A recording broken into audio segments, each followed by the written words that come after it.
Hello.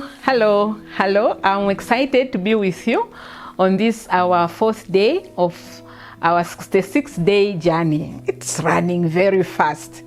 And today we are in the book of Numbers. Now, the book of Numbers is really one of my favorite books. It helped me a lot when I was a young Christian, trying to navigate my way, trying to understand God and trying to, getting to know Him. And one of the most important questions, I'm sure you too have asked that question, is when bad things happen and you say, why God? Why? Rarely do we ask that question when things are going okay.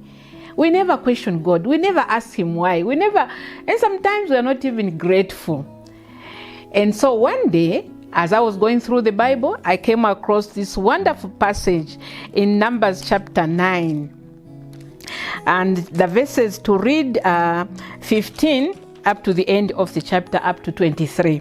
But for our consideration on our journey, I'll just read you the last verse, 23.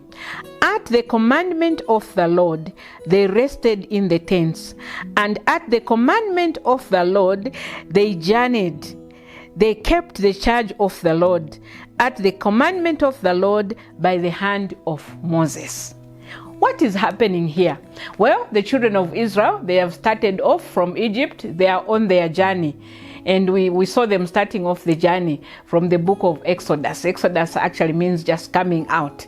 And as they are in the desert, remember they are traveling in the desert, and they need all the help they can to navigate. They've never been there. They don't know the terrain. They don't know what they will find.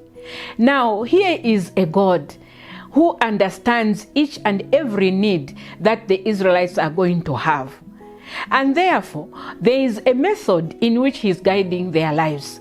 The Bible tells us that there was a cloud during the day, because it is in the desert, it is hot, and a pillar of fire at night. They didn't have electricity.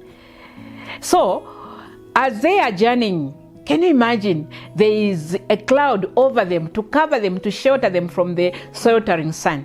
And at night, there is this big pillar of fire to give them light, but also to guide them. Now, the interesting thing is, the pillar rested on the tabernacle.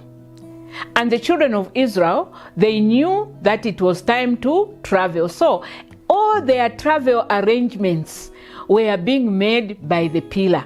Wherever this cloud rested, that is where they abode. And if the cloud rested for 2 days, let's say by the river or by the springs, or even in the desert where it was bad, they had to be in that place for 2 days. And in some places, the cloud rested for over a year. And they had to abide in such a place. And I considered my life. And I said, God has allowed seasons in every life. And it doesn't mean that when the seasons are allowed in your life, there are going to be bad patches and good patches. And like I said, usually it is in the bad times that we complain to God and we ask the very famous question, why? Rarely do we ask that question to say, why are my children passing at school? Why is everybody doing so well? No. Then we are very busy praising God.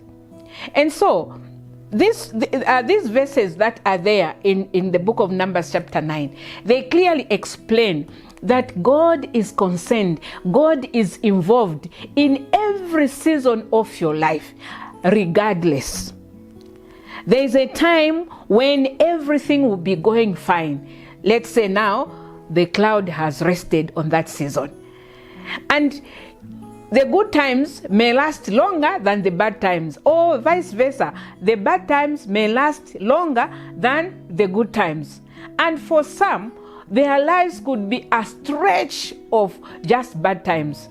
Now you can imagine the children of Israel. As they are traveling, of course there were some places which were so good for them, like when they found water and they would have wanted to be there for a long time. But guess what? The cloud only rested for a few days. And in a place where they found snakes and it was horrible, they stayed there for more than a year.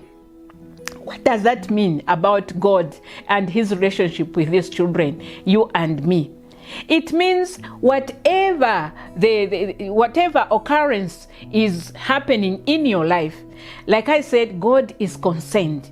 And because he's God, he is going to use every opportunity to train you to gain the maximum potential that you can for this life. And therefore, each experience is a training ground. Each experience is showing you and teaching you and strengthening you. Somebody said it is hard to climb a smooth mountain. You need the rocks. You need the rugged, jagged rocks. You need you need something to hold on. So you need those trees that are jutting out for you to be able to climb a mountain. And most of us know that when you are climbing a mountain, you want to reach higher heights, and it's never easy. But you see, because now you gain the confidence that, oh, so even in this situation, God is with me. Even in this situation, the Lord is guiding me. Even in this situation, he knows. Even when I lose a beloved one, he knows about it. And he has already prepared a way in which you are going to overcome that tragedy. Or maybe you are also going to contain the joy or the blessings that you have received. Sometimes also blessings confuse us. If you have a good job and you are earning a lot of money, it may confuse you. And likewise, if you have no money and poverty has stricken, you may again ask God why. But today, look at this lesson that I learned. God is in charge of our lives. God knows exactly what is going on. I mean, the God who knows, even when a hair falls down, he knows that it has fallen. The God who understands your thoughts before you speak them, he already reads those thoughts. That is the God who loves you, the God who guides your life, the good shepherd who will lead you to the quiet waters, the good shepherd who will lead you to where pasture is going to be found. And so today, from this passage in the book of Numbers, I want you, my dear friend, to get the full assurance that in good times and in bad times, he is still God. And there is nothing that will come to pass unless he has authorized. If you are going to stay in that job for 3 years, at the end of the 3rd year, that job will be over. And it is therefore not for you to complain that why have I been here for only 3 years and the job is over. No, the cloud has lifted. So that situation where you are in, whether it is good, whether it is bad, one day the cloud will lift.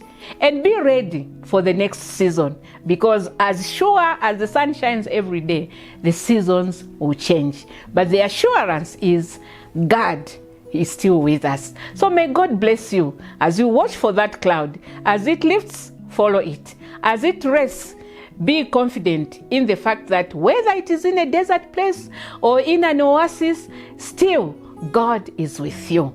Allow him to lead you. Allow him to guide you.